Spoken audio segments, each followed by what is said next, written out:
Innovation has been an important part of human development ever since the beginning of time. And today, I want to talk to you about something that rhymes with innovation. It's called exaptation. Well, you've all heard about adaptation, right? If adaptation is developed by natural selection for its current use, then exaptation is the evolution of a trait, concept, or idea that becomes useful for another use than its current use and in a different context than its original context. Actually, this term, exaptation, has been first introduced by Gould and Verba in 1982 and has not yet been accepted by the literary world, so you won't find it in the dictionary. Feathers are perhaps the universal example of exaptation and one of the oldest on our planets. Back then, when our planet was inhabited by dinosaurs, they used to have feathers on their body, so they would stay warm. It was an instrument of thermoregulation. After this, it was an instrument of attracting opposite-sex species with their beautiful feathers of different shapes and colors. But when this cute thing appeared, the first bird, the original bird, called Archaeopteryx, the feathers were used for flying and gliding, so they got a new use. This is exaptation, feathers appearing on a bird's body for one purpose, but then serving another purpose. Now that we understood exaptation, let's get to some innovation stories. I have a riddle for you. What does a wine press and a book have in common? Does anybody know? Well, nothing more and nothing less than my favorite innovator of all time, Johannes Gutenberg. Gutenberg was an expert in metallurgy, but his many failed ideas and businesses led him to learning all kinds of information from all kinds of different areas. He became very curious about winemaking, and he started studying the mechanism called the screw press or the wine press, which allowed pressure to be applied on a flat plane so the grapes were transformed into juice and later into wine. So what did this genius guy do around 1440?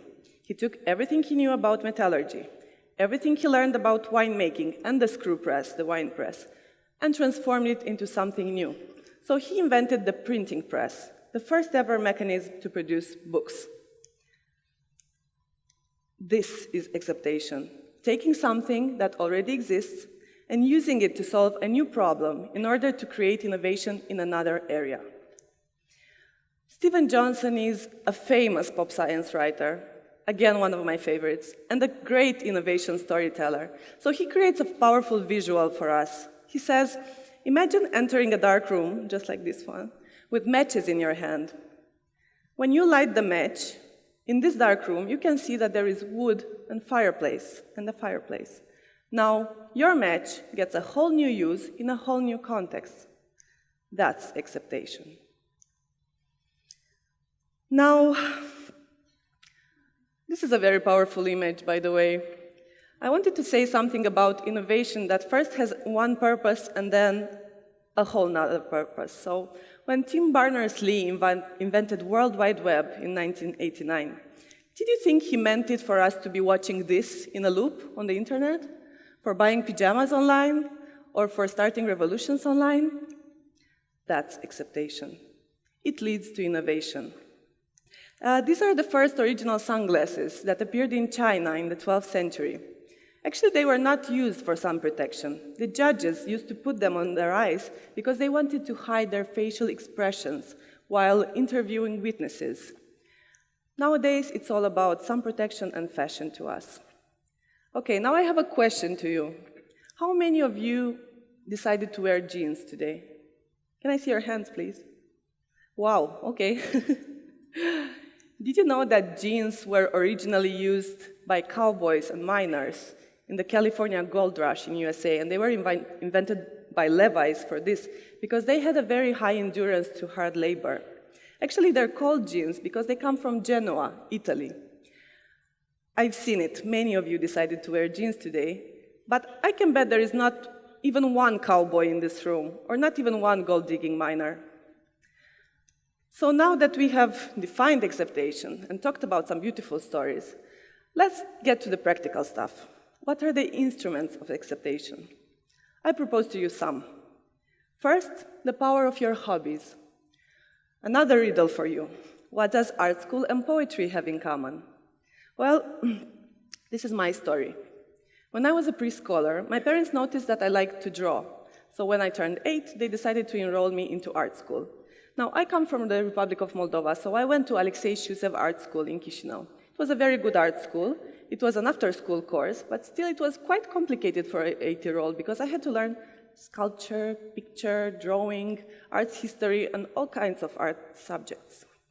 So while the other 8-year-olds were out playing and having fun and enjoying life, I had to go to art school 3 times a week, 2 hours and a half a day, every day, for 4 years. So imagine this, my father pulling my hand, me crying with crocodile tears because I didn't want to go, and my father telling me, one day you will thank me for this. So after 4 years, it went on and on and on like this. And after 4 years, when I graduated, I said, I never want to have to do with arts again for the rest of my life. In my defense, I was 12. So I had other hobbies. I liked photography, I liked foreign languages, I wrote poems. My teacher encouraged me to publish my poems. So by the time I was 18, I published my first poem book. But I didn't want to be a writer. This was not my profession, right? So it was like an isolated victory to me.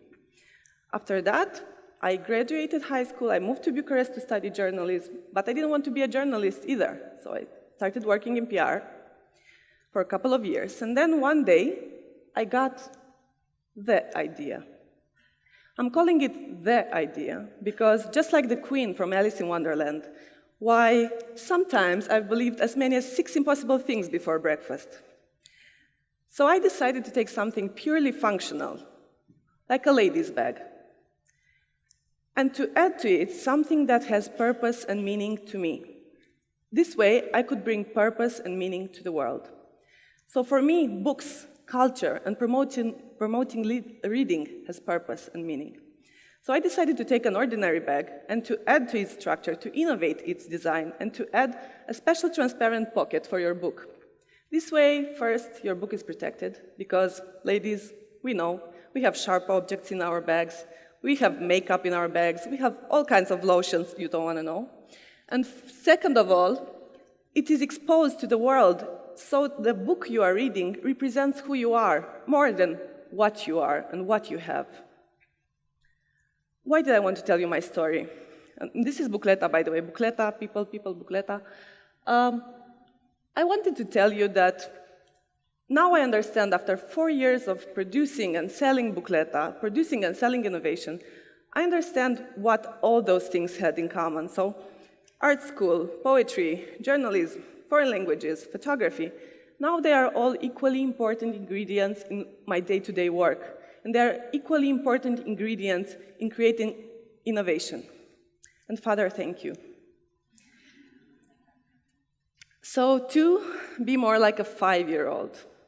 Let's stop being so serious. When we were 5, we were not scared of limitations. We were not scared of impossible things. We believed in wonderlands. We had superpowers. We used games to show our wishes and our fears. So sometimes I think we should channel the 5-year-old inside. So try to step out of your tired, boring, mortal, chicken adult body and go back into that playful mood. 3. Find your creative cafe, and this is not advertising to any coffee shop chain. It's a concept. While most of us tend to share their ideas with their closest people and with their family, scientists have proven that the most diverse and chaotic social interactions provide the best exaptation backgrounds. Once again, the most diverse and chaotic social interactions provide the best exaptation backgrounds. So your bubble may be comfortable, but it doesn't help you evolve. You know what is a creative cafe? Apple is a creative cafe. You know what else is a creative cafe? Freud's gatherings from Burgas number 19 in Vienna, where a group of people wrote all together the first pages of psychoanalysis.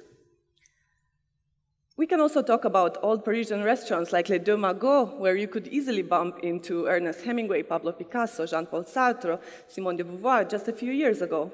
But why go so far away? We have our own Casa Capșa in Bucharest, one of the oldest and most elegant cafes, where a lot of Romanian history was born.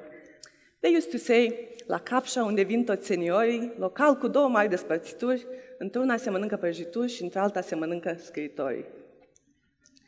Number 4, be a slow multitasker. And again, this is a concept proposed to us by Stephen Johnson, who is just brilliant. He says, while concentrating on one major idea is pretty smart, it will limit your creativity in the process of exaptation.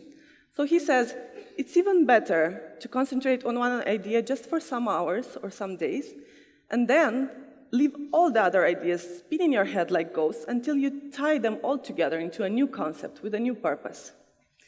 So in the end, don't forget that exaptation started in nature, but is now part of all innovation. Channel the inner 5-year-old, even when you feel like a boring mortal chicken adult.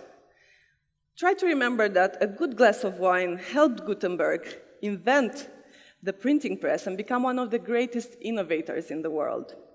Use all the hobbies and all the know-how you can get, because one day it will all make sense in the greater puzzle of innovation. And finally, talk about your idea. With the barista, with your babysitter, with your grandmother, with your children, and even with a nice lady talking in front of you at your TEDx event. Innovation has been an important part of human development. But today, most of all, I believe innovation is the lesson of our generation. Thank you.